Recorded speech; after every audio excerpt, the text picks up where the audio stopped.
کے لیے دو مطلب اور ایک شعر حاضر کرتا ہوں. سماعت فرمائے کہ نمازیں بول اٹھیں گی وظیفہ بول اٹھے گا. ابھی مصلی سنا آپ نے؟ دیکھیے آپ، نمازیں بول اٹھیں گی وظیفہ بول اٹھے گا، جو سجدوں کا سلیقہ ہو مصلی بول اٹھے گا. نمازیں بول اٹھیں گی وظیفہ بول اٹھے گا، جو سجدوں کا سلیقہ ہو مصلی بول اٹھے گا. اور چھپانا لاج چاہے، چھپانا لاج چاہو پر عقیدہ بول اٹھے گا. چھپانا لاج چاہو پر عقیدہ بول اٹھے گا. علی والا ہزاروں میں اکیلا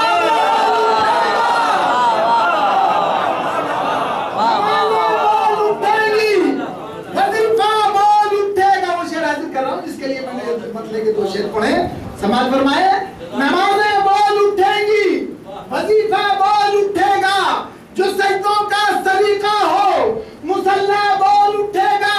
چھپانا لاج چاہو پر عقیدہ بول اٹھے گا. علی والا ہزاروں میں اکیلا بول اٹھے گا. فضیلت کیا گھٹاؤ گے علی کی ہے مسلمانوں، فضیلت کیا گھٹاؤ گے علی کی اے مسلمانوں. اگر یہ مار دے ٹھوکر تو مردہ بول اٹھے گا. اگر یہ مار دے ٹھوکر تو مردہ بول اٹھے گا.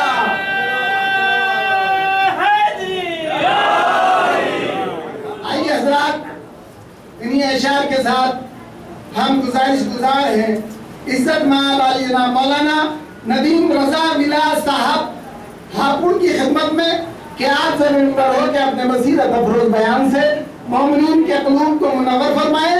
آپ حضرات سے گزارش ہے صلوات پڑھتے ہوئے تھوڑے تھوڑے سے آگے کو آ جائیں ذرا سے، تاکہ وہ لوگ جو باہر کھڑے ہیں وہ بھی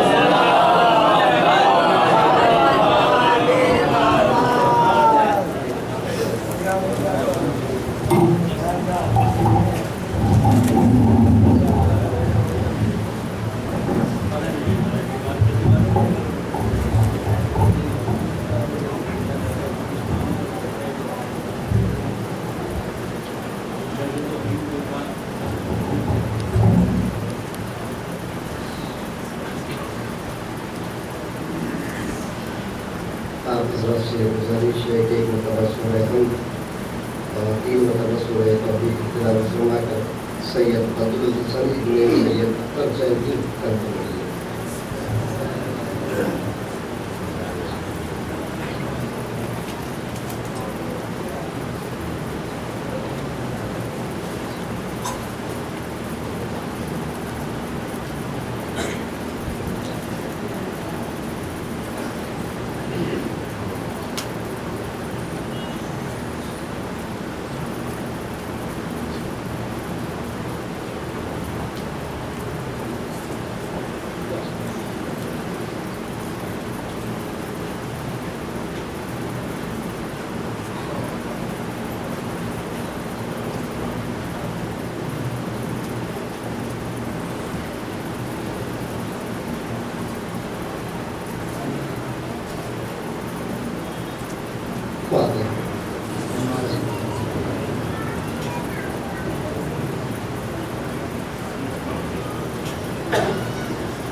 لا حول ولا قوة إلا بالله العلي العظيم.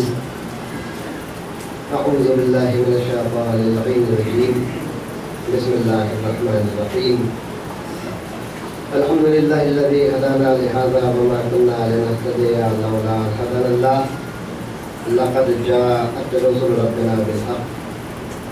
ثم الصلاة والسلام والتحية والإكرام على النبي الأمي المكي المدني القرشي الهاشمي المطلبي الأبتهي التهامي مولانا ومولانا الطارئين جد الحسن والحسين المعلن الحق الحق القاسم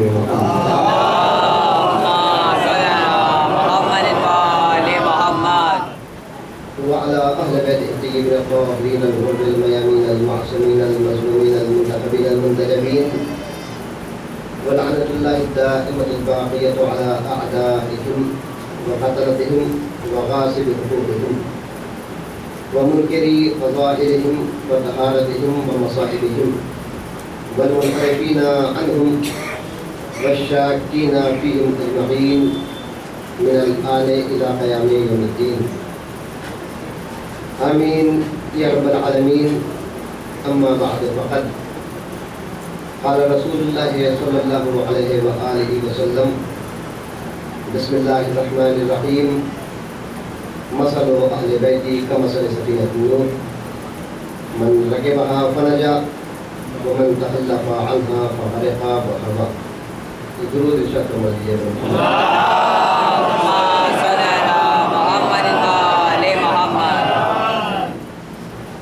فإذا نقرأ بقدر مولانا نظر عباس صاحب قبلہ اور مودی صاحب قبلہ کے ان کی تعمیر اس وقت حضرات کی خدمت میں حاضر ہوں. اپنے گفتگو کے لیے پیغمبر اسلام کی حدیث مبارکہ کو رہبر راہ تکلم قرار دینے کی سعادت حاصل کی جس میں پیغمبر اسلام اپنی پیاری اور چہیتی امت کو نجات کی ایک سبیل بتا رہے ہیں، ایک راستہ بتا رہے ہیں کہ اگر اہل بیت کی کشتی میں آ جاؤ گے تو بچ جاؤ گے، اور اگر اس کشتی سے مگردانی کرو گے، انحراف کرو گے تو غرق ہو جاؤ گے، ڈوب جاؤ گے. خداوند عالم کا قانون یہ ہے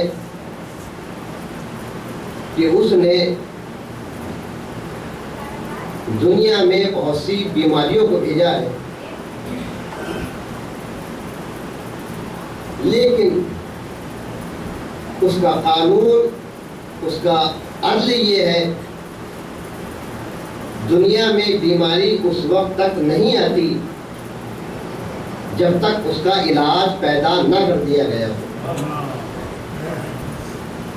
مرض بعد میں آتا ہے، بیماری بعد میں آتی ہے، اس کا علاج اللہ پہلے دنیا میں پیدا کر دیتا ہے، دنیا میں بھیج دیتا ہے. یہ الگ بات ہے کہ ہم یا ماہرین اس بیماری کے علاج، اس بیماری کی دوا تک نہ پہنچ سکے. بات کو سمجھتے چلے جائیے. مثلا کسی زمانے میں ٹی بی ایک بہت بڑی بیماری تھی، لیکن آج الحمدللہ اس بیماری کا علاج ہے. سرکاری اسپتالوں میں اس کی دوا مل جاتی ہے، یہ کوئی بیماری نہیں ہے. بچوں کے لیے بات کو اور آسان کر دوں. اس وقت آپ حضرات ملاحظہ فرما رہے ہیں ایک وبا پھیلی ہوئی ہے، کورونا وائرس، کہ جس کا علاج، جس کی ویکسین ابھی تک ماہرین تلاش نہیں کر پائے ہیں. لیکن اللہ کا قانون یہ ہے کہ اللہ بیماری کو بعد میں بھیجتا ہے، دوا پہلے پیدا کرتا ہے. ہم کورونا کی ویکسین تک نہیں پہنچ پائے ہیں، اس کا مطلب یہ نہیں ہے کہ اس کا علاج نہیں ہے، اس کی دوا نہیں ہے. اس کا علاج ہے، اس کی دوا ہے. ملتا ہے کہ حکیم ارسطو کے زمانے میں اسی طریقے سے ایک وبا پھیلی، لوگ پریشان ہو گئے، وبا سب پر اثر کرنے لگی. جب بیماری اور وبا زیادہ پھیلی تو لوگ اکٹھا ہو کر، یکجا ہو کر حکیم ارسطو کے پاس آئے. حکیم ارسطو اپنے زمانے کے بہت قابل اور بہت مشہور و معروف حکیم تھے. انہوں نے ایک مرد بزرگ سے معلوم کیا کیا تم نے جنگل میں کسی درخت کسی جڑی بوٹی کو دیکھا ہے؟ مرد بزرگ نے کہا ہاں اب سے پہلے میں نے اس درخت کو نہیں دیکھا جو کچھ دنوں سے مجھے نظر آ رہا ہے۔ حکیم رسول نے کہا مجھے اس درخت کے پاس لے چلو۔ مرد بزرگ درخت کے پاس لے کر آئے۔ حکیم رسول صاحب نے اس سے نسخہ تیار کیا اور اس سے اس بیماری کا علاج کیا۔ ہم اس دوا تک نہیں پہنچ پاتے وہ بات الگ ہے، لیکن اللہ بیماری بعد میں بیچتا ہے، دوا پہلے پیدا کر دیتا ہے، یہ اللہ کا قانون ہے۔ دور حاضر میں سوشل ڈسٹینس ہونا چاہیے، چہرے پر ماسک ہونا چاہیے۔ کیا ہوا؟ کورونا وائرس چل رہا ہے، اللہ اس کورونا وائرس سے سب کو محفوظ فرمائے۔ یہ آج کی بیماری نہیں ہے، لوگ پہلے بھی بیمار ہوتے تھے۔ کورونا وائرس ایک بہت خطرناک وائرس ہے جو یہ کہتے ہیں کہ اللہ کو مانو، صرف اللہ کو مانو۔ نوازش ہم اس بات سے الگ نہیں ہے، کہتے ہم بھی یہی ہے کہ اللہ کو مانو، کہتے وہ بھی ہے کہ صرف اللہ کو مانو۔ نئی بات پہنچی، ہم کہتے ہیں اللہ کو مانو، وہ کہتے ہیں صرف اللہ کو مانو۔ درمیان میں جو 3 حرف آ گئے نا، تو سمجھ لیجئے دین اسلام میں پوری گڑبڑی ان تینوں ہی کی وجہ سے ہے۔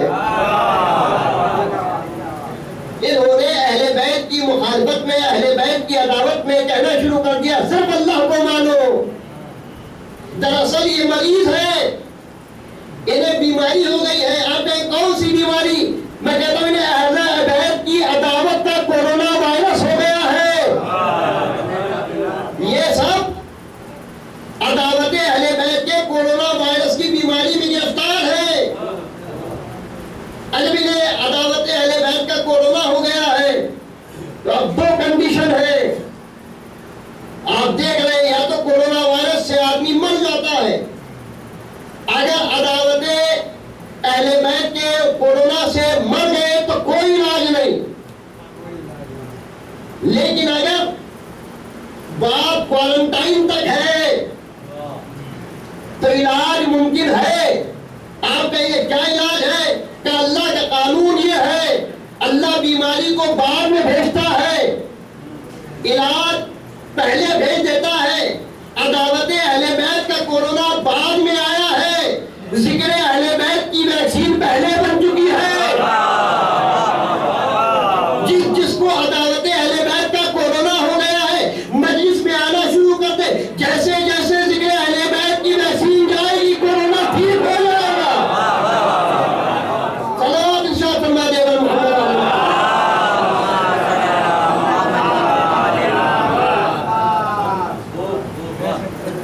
میں یہ عرض کر رہا تھا کہ بیماری بعد میں آتی ہے، اس کا علاج اللہ پہلے بھیجے تھا۔ کوئی بھی بیماری، کوئی بھی مرض ایسا نہیں ہے کہ جس کا علاج اللہ نے بیماری سے پہلے خلق نہ فرمایا ہو۔ ہر بیماری کا علاج ہے، سوائے اس بیماری کے کہ طبیب امت تو یہ فرما رہا ہو مجھے کاغذ دے دو، مجھے قلم دے دو، میں تمہارے لیے ایک نسخہ تحریر کر دوں جس کے بعد تم کبھی بیمار نہیں ہو سکتے، اور امت پلٹ کر کے الزام لگا رہی ہو انہیں تو ہذیان ہو گیا ہے، یہ لکھنا نہیں جانتے، پڑھنا نہیں جانتے، انہیں ہذیان ہو گیا ہے۔ بچے سنتے رہتے ہیں ہذیان ہذیان، بچوں کے لیے عرض کر دو ہذیان کسے کہتے؟ بخار کی گرمی دماغ تک چڑھ جانا، جب بخار زیادہ شدید ہو اور گرمی دماغ تک چڑھ جائے، انسان اور فوج بکنے لگے، الٹی سیدھی باتیں کرنے لگے، اسے کہتے ہیں ہذیان۔ طبیب امت فرما رہے تھے لاؤ مجھے کاغذ قلم دے دو، میں تحریر لکھ دوں، نسخہ دے دوں، جس کے بعد تمہارے اوپر بیماری نہیں آ سکتی. اور پلٹ کر امت کہہ رہی تھی انہیں ہذیان ہو گیا ہے. یہ بات بھی میری محفوظ فرما لیں. 2 4 10 20 لوگوں نے مل کر نہیں کہا تھا کہ نبی کو ہذیان ہو گیا ہے. صرف ایک انسان نے کہا تھا. بہت سماعت فرما لی میری جملوں کو. جو سن کر نہیں سمجھ پا رہے ہیں میری طرف دیکھ کر سمجھ لیں. صرف ایک انسان نے یہ افواہ پھیلا دی تھی کہ نبی کو ہذیان ہو گیا ہے. اس ایک آدمی کی افواہ کتنی زبردست تھی یہ سب غور فرمایا. اتنی زبردست افواہ کہ مدینے سے یونان تک پہنچ گئی. کتنی زبردست سازش، کتنا بڑا پروپیگنڈا، کتنی خطرناک افواہ کہ مدینے سے یہ افواہ یونان تک پہنچ گئی. جب یونان تک پہنچی، چونکہ یونان کی حکمت صرف اس زمانے میں مشہور نہیں، اس زمانے میں بھی مشہور تھی. یونانی حکیم کو خبر ہوئی کہ مکے میں کوئی نبی مبعوث ہوئے ہیں، کوئی قرآن لے کے آئے ہیں، کوئی دین لے کے آیا ہے، کوئی شریعت لے کے آیا ہے، انہیں ہذیان ہو گیا ہے. لہذا وہ نبی کی محبت میں نبی کے ہذیان کے لیے نسخہ لے کر آیا، دوا لے کر آیا، یونان سے مدینے آ گیا. وہاں کے باشندوں سے، آباد ہونے والوں سے، رہنے والوں سے، بسنے والوں سے معلوم کیا.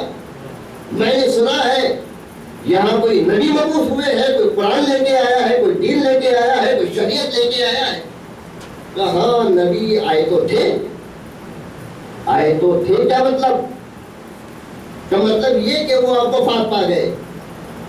بظاہر اب وہ اس دنیا میں موجود نہیں ہے، ان کا انتقال ہو گیا. یونانی حکیم صاحب نے معلوم فرمایا نبی اس دنیا میں نہیں رہے. میں نے تو سنا تھا کہ انہیں ہذیان ہو گیا ہے، میں ان کے علاج کے لیے دوا لے کر آیا تھا. اب نبی وفات پا گئے تو خیر ان کا کوئی وارث، ان کا کوئی ولی، ان کا کوئی خلیفہ، ان کا کوئی جانشین. لوگوں نے کہا ہاں ان کا ایک وارث، ان کا ایک جانشین ہے. متوجہ ہے؟ ثبوت دے دیجیے جمہور کے ذریعے سے.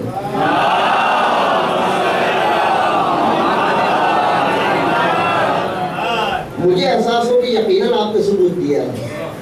ایک بلند ترین درود ارشاد فرما دے گا.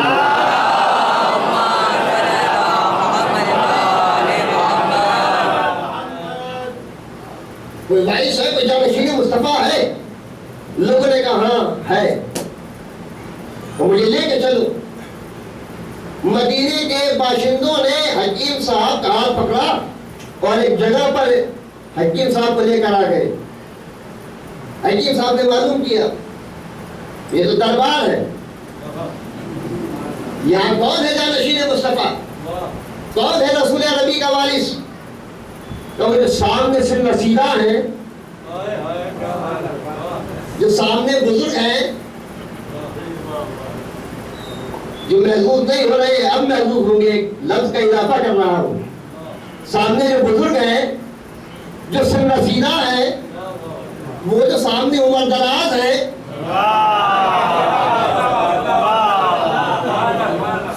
وہ جانشین مصطفیٰ ہے.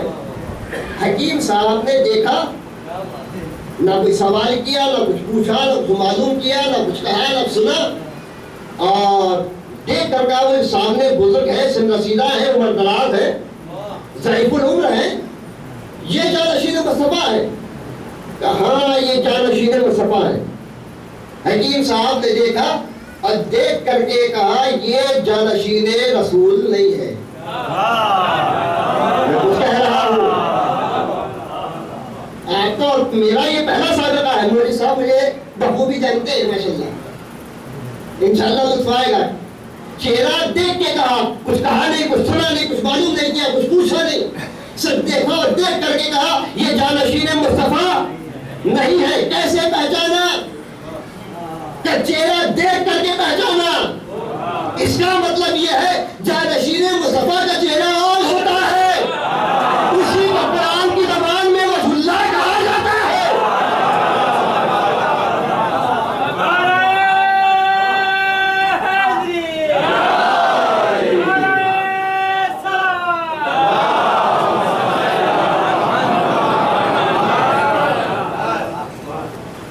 یہ جانشین رسول نہیں ہے۔ واپس آئے، دربار سے واپس نکلے ہی تھے، اللہ جانے سلمان کی ڈیوٹی دربار کے باہر ہی لگی ہوئی تھی، جو بھٹک جائے اسے سیدھا راستہ دکھا دیں۔ حکیم صاحب چہرہ مایوس، سلمان سے سلام دعا ہوئی، کیا وہ خیریت؟ ہاں میں نے سنا تھا یہاں کوئی نبی مبعوث ہوئے ہیں، قرآن لے کر آئے ہیں، انہیں ہذیان ہو گیا ہے، ان کی محبت میں نسخہ لے کر کے آیا تھا، دوا لے کر آیا تھا۔ پھر کیا ہوا؟ کل لوگوں نے غلط ایڈریس پر پہنچا دیا۔ سلمان نے کہا آؤ میں تمہیں حقیقی جانشین مصطفیٰ تک لے کے چلتا ہوں۔ سلمان فارسی نے یونانی حکیم صاحب کا ہاتھ پکڑا اور ہاتھ پکڑ کر اللہ کے گھر میں لے کر آ گئے۔ میں کچھ کہہ رہا ہوں، مسجد کے دروازے پر لے کر آئے، یہاں کہاں لے کر آئے ہو؟ لوگ تو دربار میں لے کر گئے تھے، کیا انہوں نے اپنے یہ کوئی معقول گھر نہیں بنایا؟ سلمان نے کہا یہ اصلی جانشین رسول ہے، اللہ کے گھر سے بہتر کیسا گھر ہو سکتا ہے؟ کہ مولا میں ہے عبادت ہے، نماز میں مشغول و مصروف ہے، انتظار کرنے لگے نماز سے فراغت حاصل کریں تو تہجد کرائے، ملاقات کرائے۔ مولا نے نماز سے فراغت حاصل فرمائی۔ سلمان نے کہا مولا یہ یونانی حکیم ہے، انہیں خبر ہوئی تھی، افواہ وہاں تک پہنچ گئی کہ نبی کو ہذیان ہو گیا ہے معاذ اللہ، لہذا اس کے لیے دوا لے کر آئے ہیں۔ مولا نے ارشاد فرمایا رسول تو وفات کر چکے، ان کا انتقال ہو گیا، بظاہری دنیا میں موجود نہیں ہے۔ یونانی حکیم نے کہا پھر تو میرا یہ نسخہ بیکار ہے۔ ایک فطرت انسانی ہوتی ہے، ایک میرا میسج، میرا سندیش، میرا پیغام بھی لیتے جائیے۔ اگر کسی وکیل سے کسی کی ملاقات ہو جائے تو کوئی یہ نہیں کہتا وکیل صاحب ہمارا بھی ایک مقدمہ ہے۔ کسی ماسٹر صاحب سے ملاقات ہو جائے تو کوئی یہ نہیں کہتا کہ ہمارا بھی ایک سوال ہے۔ مسجد میں اگر مولانا ہو تو مولانا سے کوئی نہیں کہتا مولانا صاحب ہمارا بھی ایک مسئلہ ہے۔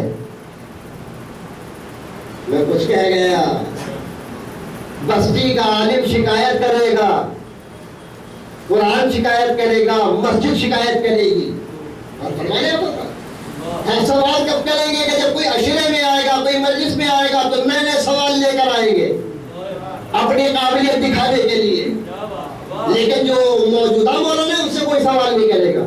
میں عرض کر رہا تھا مولانا سے کوئی سوال نہیں کرتا۔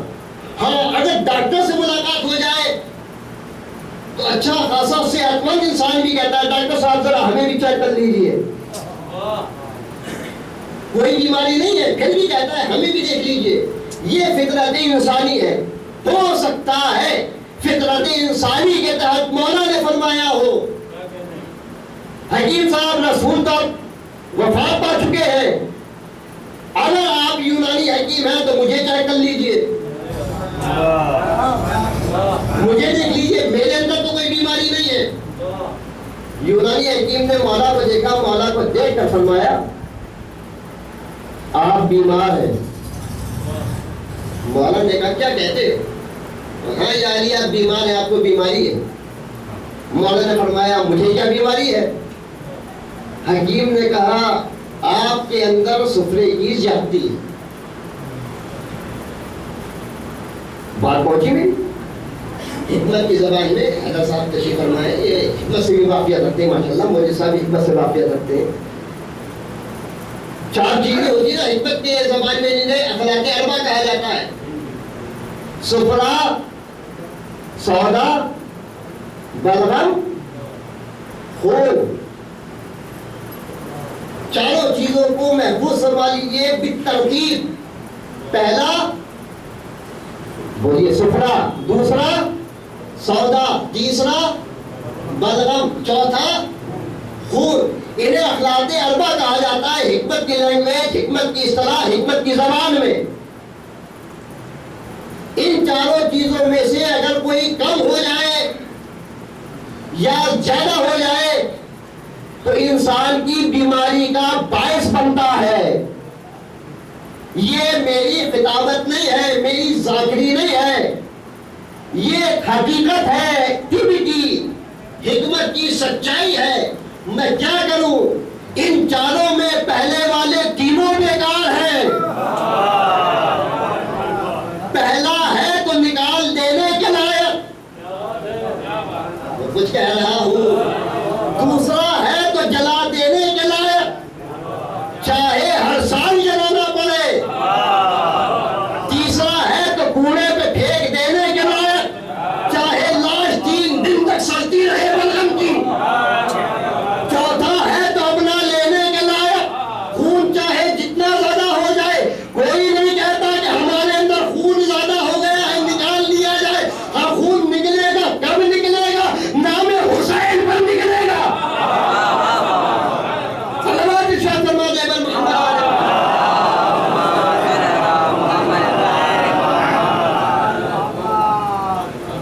آپ کے اندر سفرے کی زیادتی ہے. مولا نے کہا اچھا سفرا زیادہ ہے، پھر اس کا کوئی علاج؟ حکیم نے کہا ہاں مولا اس کا علاج ہے، میرے پاس اس کی دوا ہے. کیا دوا ہے؟ مولا کچھ دوا ہے، کچھ گولیاں ہیں، آپ انہیں استعمال فرمائیے، انشاءاللہ آپ صحت مند ہو جائیں گے. مولا نے فرمایا اس کا طریقہ استعمال. حکیم نے کہا یا علی 1 ہفتے میں 1 گولی کھائیے گا. مولا نے کہا اچھا 1 گولی کھاؤ. تم نے کیسے پہچانا کہ میرے اندر سفرے کی زیادتی ہے؟ کہا علامت سے دیکھا میں نے، علامت کو پہچانا. کیا علامت ہے؟ آپ کا چہرہ زرد رہتا ہے اور آپ کی پنڈلیاں کمزور ہیں. مولا نے کہا تو یہ سمجھتا ہے کہ چہرے پر زردی اور پنڈلیوں کی کمزوری بیماری کی وجہ سے ہے، سفرے کی زیادتی کی وجہ سے ہے؟ یہ تیری غلط فہمی ہے. مولا نے کہا آنکھیں بند کر. حکیم صاحب نے آنکھیں بند کی. کہا آنکھیں کھول. اب جو آنکھیں کھولی چہرے کی زردی غائب، پنڈلیاں بھری ہوئی. چونکہ حکیم ہے لہذا ہر زاویے سے، ہر دکھ سے دیکھ رہا ہے. مولا مجھے تو ایسا لگتا ہے جیسے پہلے کوئی اور بیٹھا تھا. آپ نے میری آنکھیں بند کروائی، وہ اٹھ کے چلا گیا اور اس کی جگہ پر کوئی اس کا ہمشر لا کر بیٹھ گیا. مولا نے کہا آنکھیں بند کر. اس نے آنکھیں بند کی. تو آنکھیں کھول. اب جو آنکھیں کھولی چہرے کی زردی واپس، پنڈلیاں پھر سے کمزور. مولا نے فرمایا حکیم یہ چہرے پر زردی، یہ پنڈلیوں کی کمزوری بیماری کی وجہ سے نہیں ہے، اللہ کے خوف کی وجہ سے ہے. تو اگر پھر بھی یہ سمجھتا ہے کہ ہم بیمار ہیں تو نہ ہم تیری دوا استعمال کر لیتے ہیں. ہفتے میں 1 گولی کھائیے گا. مولا نے فرمایا اگر 2 کھا لوں تو 2 نہ کھائیے گا. کیوں؟ اگر 2 کھا لیں گے سائیڈ ایفیکٹ ہو جائے گا، موت واقع ہو سکتی ہے. اتنا سننا تھا. مولا نے کہا سلمان پانی کا جام لے کر آؤ. سلمان گئے، کاسے میں پانی لے کر آئے. مولا نے جتنی گولیاں تھی سب منہ میں ڈالی اور پانی پی لیا. حکیم کے ہوش اڑ گئے. یہ کیا ہو گیا؟ اگر کوئی 1 کے بجائے 2 گولی کھا لے تو مر جاتا ہے. انہوں نے تو ساری گولیاں کھا لی، اب ان کا مرنا طے ہے۔ ہوش اڑ گئے، چہرے پر ہوائیاں ہونے لگی۔ مسلمانوں کا علاقہ، مسلمان ویسے ہی اکٹھا ہوتے ہیں۔ اگر معلوم ہو گیا کہ حقیقی جانشین رسول کی جان میری وجہ سے گئی ہے تو مسلمان مجھے مار ڈالیں گے۔ مولا نے کہا یونانی حکیم پریشان کیوں ہوتا ہے، گھبراتا کیوں ہے، تو مشکل کشا کے سامنے بیٹھا ہے۔ پریشان ہونے کی ضرورت نہیں ہے، تو یہ سمجھتا ہے ان گولیوں کی وجہ سے ہم مر جائیں گے۔ ہمارا نام علی ہے، جب تک ہم اجازت نہ دے دیں دنیا میں کسی کو موت نہیں آ سکتی، علی کو کیسے موت آ جائے گی؟ صلوات ارشاد فرما دے محمد علیہ۔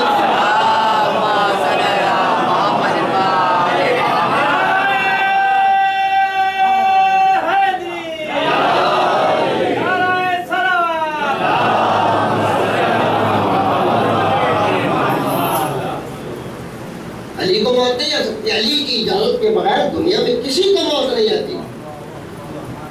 الحمدللہ ہم صحت مند ہیں، صحیح ہے، باحیات ہے۔ حکیم اٹھا، ہاں صحیح ہے مولا، آپ نے گولیاں تو کھا لی ہیں لیکن اب ذرا تھوڑا پرہیز فرمائیے گا، احتیاط سے کام لیجیے گا۔ مولا نے کہا کیا احتیاط کروں، پرہیز کیا کروں؟ بھاری چیز نہ اٹھائیے گا۔ حکیم کو کیا پتا در خیبر کو اٹھانے والے سے کہہ رہا ہے، مولا کوئی وزنی چیز، کوئی بھاری چیز نہ اٹھائیے گا۔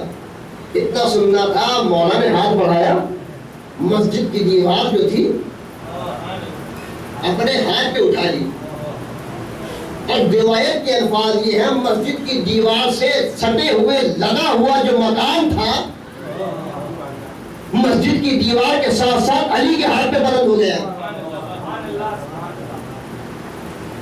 حکیم متعجب ہو گیا، متحیر ہوا، حیرت سے آنکھیں کھلی رہ گئی۔ میں نے منع کیا تھا کہ کوئی وزنی چیز نہ اٹھائیے گا۔ مولا نے کہا ابھی تجھے حیرت کیا ہوئی ہے، علی کے ہاتھ پہ تو دیوار دیکھ رہا ہے، ذرا ان گھر میں رہنے والوں کو جا کے دیکھ جو جن کا گھر اس دیوار کے ساتھ اٹھا ہے۔ اب جو یونانی حکیم مسجد سے نکل کے گھر کے دروازے پر آیا، دب الباب کیا، دیکھا صاحب خانہ آنکھیں بھرتے ہوئے باہر آ رہے ہیں۔ ابھی کچھ زلزلہ ہوا تھا، کچھ مکان ہلا تھا، کچھ بھوکمپ آیا تھا؟ نہیں، یہاں تو کچھ بھی نہیں ہوا، کوئی زلزلہ نہیں۔ مکان ہلتا تو کیسے ہلتا، عام ہاتھ پر نہیں تھا، دستے خدا پر تھا، لہذا کسی کو پتہ نہ چلا۔ یا علی مجھے یقین ہو گیا آپ ہی حقیقی جانشین مصطفیٰ ہے، مجھے کلمہ پڑھوا دیجیے، میں مسلمان ہونا چاہتا ہوں۔ مولا نے فرمایا بسم اللہ، کلمہ شہادتین اپنی زبان سے جاری کر گئے، بسم اللہ الرحمن الرحیم۔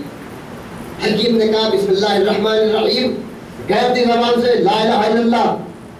حکیم نے کہا اشہد ان لا الہ الا اللہ، گئے اپنی زبان سے اشہد ان محمد رسول اللہ۔ حکیم نے کہا اشہد ان محمد رسول اللہ۔ حکیم کلمہ پڑھ کے جانے لگا۔ مولا نے فرمایا کہاں جا رہے ہو؟ یا علی مسلمان ہونا چاہتا تھا، لہذا کلمہ میں نے پڑھ لیا۔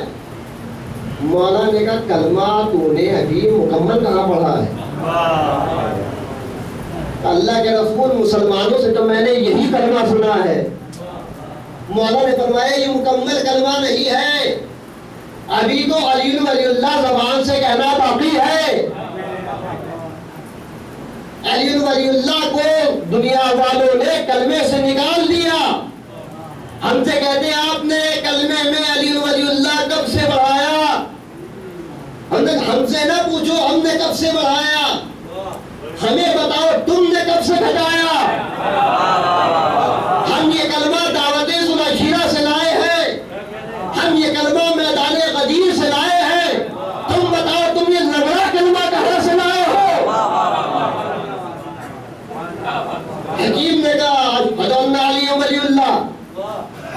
یا علی کلمہ پڑھ لیا، لیکن اب ایک معجزہ دیکھنا چاہتا ہوں، کرشمہ دیکھنا چاہتا ہوں۔ مولا نے معلوم فرمایا کیا کرشمہ دیکھنا چاہتا ہے، کیا اعجاز دیکھنا چاہتا ہے؟ سامنے جو درخت ہے، جو پیڑ ہے، اس سے کہیے کہ چل کر میرے پاس آئے۔ مولا نے فرمایا تو مسلمان ہو چکا ہے، تو کلمہ پڑھ چکا ہے، لہذا تیرے اندر وہ طاقت ہے، تیرے اندر وہ صفت ہے کہ علی کو کہنے کی ضرورت نہیں ہے، علی کا نام لے کے تو کہہ کے دیکھ، درخت تیرے اشارے پر چل کر نہ ہے تو ہمیں علی نہ کہنا۔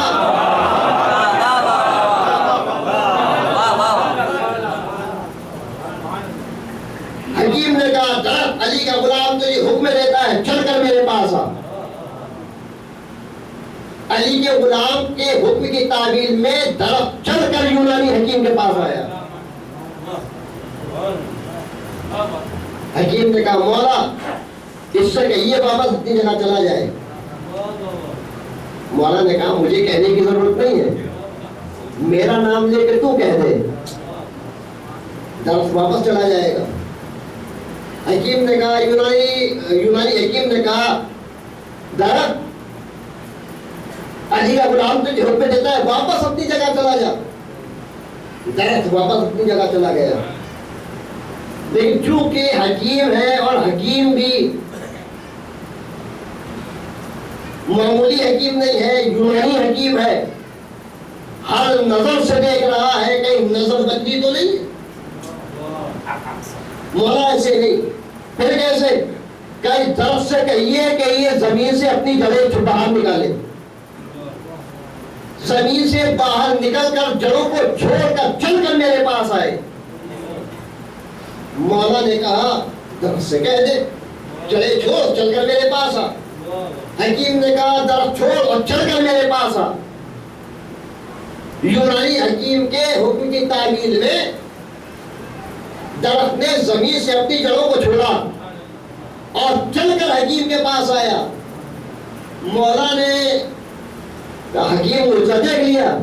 کہا ہاں یاری معجزہ تو دیکھ لیا، لیکن پریشانی یہ ہے جب درخت زمین میں جمع ہوا تھا، چل کر آیا تھا تو بات اور تھی، اب اس نے اپنی جڑوں کو زمین سے باہر نکال لیا ہے، جڑوں کو چھوڑ دیا ہے، یہ اکھڑ گیا ہے، یا علی اب یہ جمے گا کیسے؟ مولا نے کہا پریشان نہ ہو، ہم یہی تو بتانا چاہتے ہیں، دنیا والے چاہے جتنا اکھاڑ لے علی جما دے گا۔ اللہ پر دے گا محمد علیہ محمد۔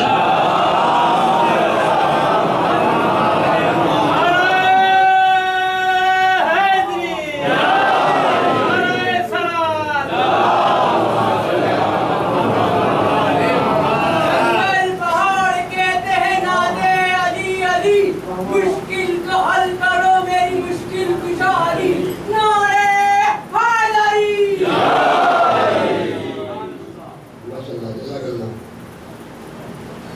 مولا علی نے حکم دیا جا کر واپس اپنی جگہ پر جم جا۔ درخت گیا واپس اپنی جگہ جم گیا۔ یونانی حکیم نے کہا مولا ایک گزارش کی التجا ہے۔ مولا نے فرمایا کیا؟ مولا میں جانتا ہوں یہ سیزن نہیں ہے، یہ کھجور کے درخت پر پھلانے کا موسم نہیں ہے، لیکن جی چاہتا ہے اس معجزے والے درخت کے پھل کھا دوں، اس کی کھجور کھا دوں۔ مولا نے کہا اس کی کھجور کھانا چاہتا ہے؟ ہاں مولا۔ مولا نے درخت کو اشارہ کیا،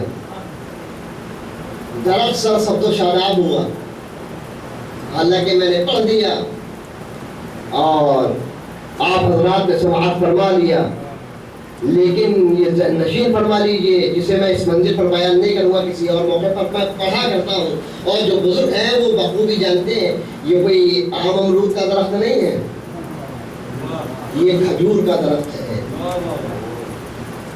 درخت مولا کا اشارہ ہوا تو درخت کے اوپر پھل آنے لگے، اور جو اب بھی نہیں سمجھے وہ میرے اس جملے سے سمجھ لیں، جناب نوح کے زمانے میں کتنے عرصے عرصے کے بعد درخت جوان ہوا تھا، کتنے وقت کے بعد پھل آئے تھے اور کتنی مدت کے بعد پھل پکے تھے، لیکن مولا علی نے اشارہ کیا درخت کے اوپر پھل آئے، مولا نے اشارہ فرمایا پھل پک گئے، اس درخت کے پھل کھانا چاہتا ہے؟ ہاں یا علی۔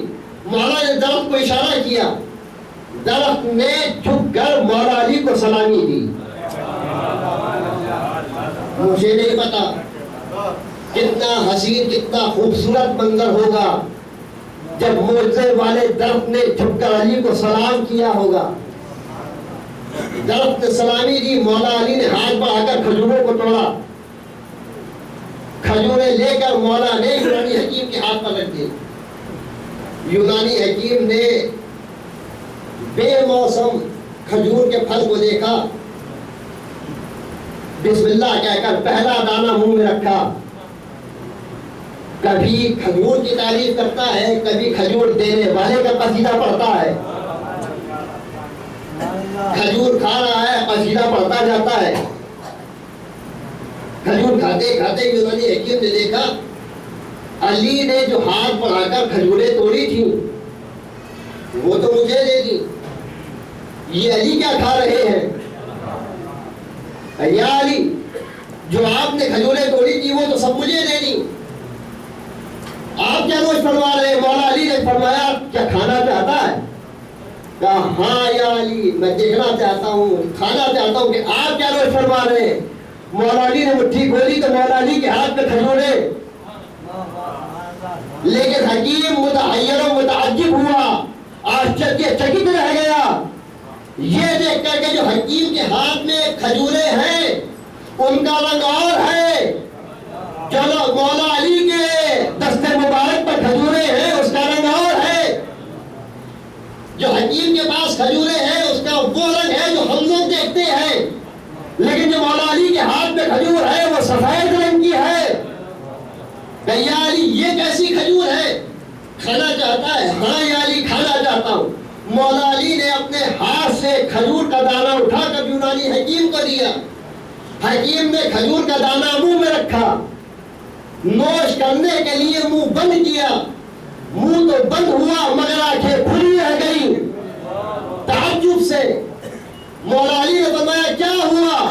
کہ یا علی کھجور یہ بھی ہے جو آپ نے درخت سے دی، کھجور وہ بھی ہے جو آپ نے عطا فرمائی، لیکن دونوں کھجوروں کے ذائقے میں فرق ہے۔ کہ کیا فرق ہے؟ یونانی حکیم نے کہا یا علی جو آپ نے درخت سے کھجور دی اس میں گٹھلی ہے، جو آپ نے اپنے دست مبارک سے کھجور اٹھا کر دی اس میں گٹھلی نہیں ہے۔ معصوم لبوں کے اوپر مسکراہٹ دوڑنے لگی، مولا علی نے مسکرا کے فرمایا ان دونوں کھجوروں میں فرق ہے، فرق یہ ہے جو تو کھجور کھا رہا ہے وہ درخت کی ہے، جو ہم نے دی ہے وہ جنت کی ہے۔ صلوات ارشاد فرما دے پر محمد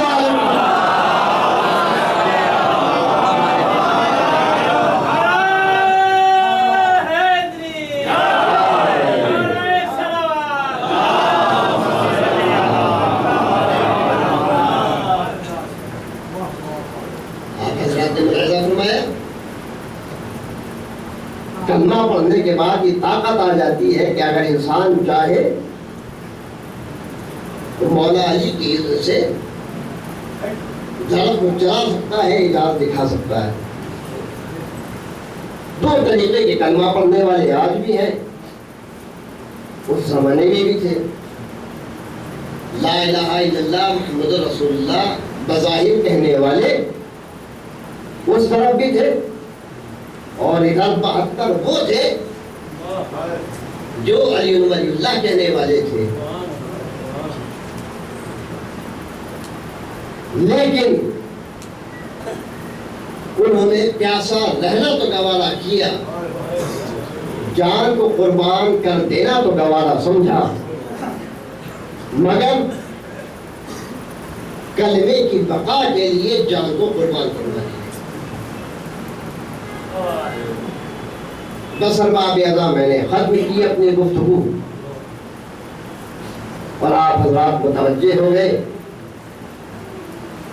آج سفر المظفر کی پہلی تاریخ گزر چکی ہے.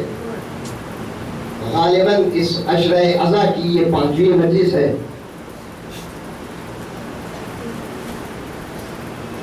کربلا کے میدان میں جب شہدائے کربلا درجہ شہادت پر فائز ہو چکے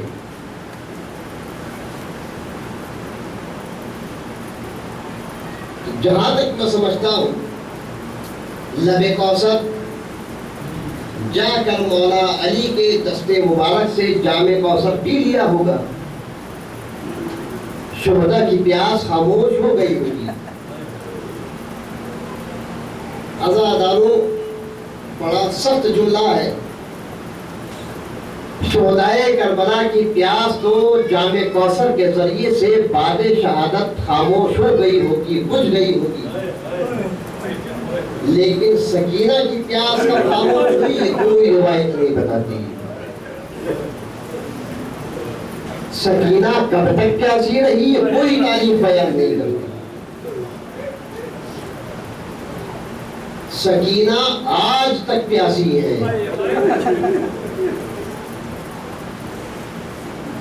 روایت میں یہ تو ملتا ہے کہ شام غریبہ میں زوجین حر پانی لے کر آئی, لیکن سکینہ کی پیاس خاموش ہوئی یہ کوئی روایت نہیں ہے. ہاں روایت میں یہاں تک ضرور ملتا ہے کہ سکینہ بعد شہادت شہدائے کربلا کی پیاسی رہی. اس کا ثبوت یہ ہے کہ جب قافلے کو قید کر لیا گیا اور قید کر کے بازار کوفہ شام کی طرف لے جایا جانے لگا, پھر روایت کے الفاظ ہیں جب سکینہ نے دیکھا شمر ملعون فوج اشقیاء کو پانی سے سیراب کر رہا ہے. سکینہ نے پانی کا سوال کیا, شمر ملعون میرا بابا مارا گیا, میرے بھیا کے سینے پہ برچھی کیانی لگی, میرے چچا کے بازو قلم کر دیے, میرے دودھ پیتے ہوئے بھائی کو تیرے صاحب شوبہ کا نشانہ بنایا, اب تک 2 قطرے پانی کے دے دے. شمر نے یہ کہا سکینہ ذرا ٹھہر جاؤ, پہلے میری لشکر والے پانی پی لیں اس کے بعد تو میرے پانی پی. جب تمام فوجیوں کو پانی پلا دیا سکینہ نے پھر سوال آپ کیا, شمر تھوڑا سا پانی دے دے. شمر نے کہا رک جاؤ, پہلے فوج کے جانوروں کو سیراب کر دو. جب ناکوں اور گھوڑوں کو پانی پلا دیا اور سکینہ نے سوال آب کیا تو شمر ملعون نے یہ کہہ کر پانی زمین پر بہا دیا, سکینہ دنیا پانی ہو جائے مگر تمہیں 2 قطرے پانی کرنا. جزاکم اللہ خیر جزا. خدا کوئی غم نہ دے آپ حضرات کو سوائے ہمیں اہل بیت. آپ کی آوازیں بلند ہونے لگی, خدا آپ کی بلند آوازوں پر رحمت کاملہ نازل فرمائے. آپ کی آنکھ سے نکلنے والے ہراس کو روالے جناب سیدہ میں جگہ عطا فرمائے. سکینہ کب تک پیاسی رہی, کس قدر پیاسی تھی یہ کوئی تاریخ کوئی روایت نہیں کہتی. ہاں روایت میں یہاں تک ملتا ہے جب یہ لٹا ہوا قافلہ بازار کوفہ شام میں پہنچا, جناب زینب رسم بستہ ہے, سر پہ مقلا و چادر نہیں ہے, ہاتھ اس طریقے سے پسے گردن سے بندھے ہوئے ہیں, بے گلاوہ ناقے پر سوار ہے. 4 سال کی حسین کی یتیم امانت سکینہ جناب زینب کی آغوش پہ بیٹھی ہوئی ہے. تصور کریں گے سکینہ کب تک پیاسی رہی. جناب زینب کی آغوش پہ بیٹھی ہوئی سکینہ نے پانی کا شکوہ کیا, پھوپھی اماں پیاس مارے ڈالتی ہے, پھوپھی اماں پیاس سے کلیجہ کباب ہوا جاتا ہے.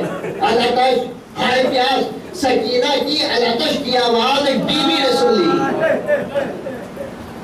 بی بی نے سکینہ کی پیاس کے اظہار کی آواز کو سنا, گھر میں آئی, گھر کی مالکہ سے کہا اے مالکہ یہ قافلہ مجھے بڑا پیاسا معلوم ہوتا ہے, قافلہ بہت مظلوم معلوم ہوتا ہے. مالکہ نے کہا وہ کیسے؟ کہ اس میں قیدر ہے جس کی گود میں 4 سال کی یتیمہ بیٹھی ہوئی ہے اور وہ بار بار پیاس کا اظہار کر رہی ہے۔ گھر کی مالکہ نے سنا تو گھر کی مالکہ کو اپنے مولا کی وصیت یاد آ گئی کہ ہاں میرے مولا نے کہا تھا کبھی کسی یتیم کا تماشا نہ دیکھنا، کبھی کسی قیدی کا تماشا دیکھنے نہ جانا، کبھی کسی کو پیاسا دیکھنا تو پانی سے سیراب کر دینا۔ اتنا سننا تھا گھر کی مالکہ نے اپنی کنیز سے کہا جا کر جام میں پانی لے کر آ۔ کنیز دوڑی ہوئی گئی، کاسے میں پانی لے کر آئی، پانی کا جام لے کر گھر کی مالکہ کو دیا۔ گھر کے مالکہ نے سر پر چادر ڈالی۔ اللہ اللہ جزاکم اللہ، کیا گزر گئی ہوگی زینب کے دل کے اوپر جب بے پردہ زینب نے چادر میں آتی ہوئی ام حبیبہ کو دیکھا ہو۔ جزاکم اللہ، ام حبیبہ نے پانی کا جام اپنے ہاتھوں میں لیا، سر پہ چادر ڈالی، اس ناکے قریب آ گئی جہاں رسم بستہ زینب ناکے کی بلندی پر بیٹھی ہوئی تھی۔ اپنے ہاتھوں سے پانی کا جام لے کر سکینہ کی طرف بڑھا کر فرمایا بچی بہت پیاسی معلوم ہوتی ہو، لگتا ہے کہ سے دراز سے پیاس خاموش نہیں ہوئی ہے، لو بچی پانی پی لو۔ پانی آ گیا۔ سکینہ نے پانی کو دیکھا ہوگا تو میرا دل کہتا ہوگا سکینہ کو روز عاشورہ کا منظر نظروں میں بھول گیا ہوگا، یہ وہی پانی ہے کہ جس کے لیے قاسم کا لاشا ہمارے سمے افتا کر دیا گیا، یہ وہی پانی ہے کہ جس کی وجہ سے میرے خدا کے بازو کاٹ ڈالے گئے، یہ وہی پانی ہے کہ جس کی وجہ سے میرے 18 سالہ کلین جوان بھیا کے سینے میں پنچھی کی علی ماری گئی، یہ وہی پانی ہے کہ جس کی وجہ سے پھوپھی اماں جناب زینب کی آغوش ویران ہو گئی، یہ وہی پانی ہے کہ جس کی وجہ سے میرا 6 ماہ کا بھیا تھی پال کے گیر کا نشانہ بنایا گیا، یہ وہی پانی ہے کہ جس کا فریاد کرتے کرتے میرا بابا مار ڈالا گیا، میرا بابا پیاسا دنیا سے رخصت ہو گیا۔ سکینہ کی آنکھوں سے اشک کے دریا بہہ نکلے۔ سکینہ نے پانی کو دیکھا، اب پانی کو دیکھ کر حسرت بھرے انداز سے، حسرت بھری نظر سے دیکھنے کے بعد سکینہ پانی کے جام کو لبوں تک لے کر آئی۔ خدا آپ کی آنکھ سے نکلنے والے ہر آنسو کے قطرے کو رومال جناب سیدہ میں جگہ عطا فرمائے۔ سکینہ پانی کے جام کو لب تک لے کر آئی ہی تھی، پینا ہی چاہتی تھی۔ آنے والی معظمہ نے کہا بی بی پانی پی لو، اور جب پانی پی لینا تو میرے حق میں کچھ دعائیں ہیں اور دعائیں کر دینا۔ یہ سننا تھا جناب سکینہ نے کہا، جناب زینب نے روک دیا، سکینہ پانی بعد میں پینا، پہلے اس کے حق میں دعائیں کر دو۔ سکینہ نے پانی کا جبرتا ہوا جام روک دیا۔ آنے والی خاتون سے معلوم کروایا بیوی بتا تیری دعائیں کیا ہے؟ آنے والی معظمہ نے کہا، بیوی نے کہا میری پہلی دعا تو یہ ہے میرا شوہر پردیس گیا ہوا ہے، بخیر و عافیت میرا شوہر اپنے وطن اپنے گھر صحیح و سلامتی کے ساتھ واپس آ جائے۔ سکینہ نے اپنے کرتے کے جلے ہوئے دامن کو اٹھایا، دعا فرمائی خدایا تجھے میرے بابا حسین کا واسطہ جو اصل عاشور میدان جہاد میں گئے تو رات کر واپس لائے، خدایا میرے بابا حسین کے صدقے میں اس کا شوہر خیر و عافیت و سلامتی کے ساتھ اپنے وطن اپنے گھر واپس آ جائے۔ سکینہ نے دعا فرمائی، زینب نے آمین کہا۔ سکینہ نے معلوم کیا بی بی تیری کوئی اور دعا؟ کہا میری ایک اور دعا ہے، میری دوسری دعا یہ ہے، عزاداروں مجھے نہیں پتا جب آنے والی بی بی نے دوسری دعا بیان کی ہوگی تو سکینہ کے دل کے اوپر کیا گزر گئی ہوگی۔ آنے والی بی بی نے کہا اے بی بی میرے حق میں دعا کر دو، ہمارے بچے اس طرح سے یتیم نہ ہو جس طرح سے تم یتیم ہوئے ہو۔ سکینہ نے جنگل اپنے ہاتھوں کو اٹھایا، خدایا تو یہ ہماری یتیمی کا واسطہ۔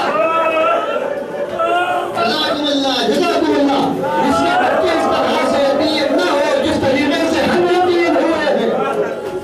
سکینہ نے دعا کی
محبوب ہے، میری شہزادی زینب ہے۔ زینب نے اپنا نام سنا، زینب تڑپ کے رہ گئی۔ زینب نے کہا بیوی اگر تو زینب کو دیکھے گی تو کیا پہچان لے گی؟ آنے والی بیوی نے کہا ہاں میں کیوں نہ پہچانوں گی، زینب کو میں نے اپنی گود میں کھلایا ہے۔ اتنا سننا تھا، زینب نے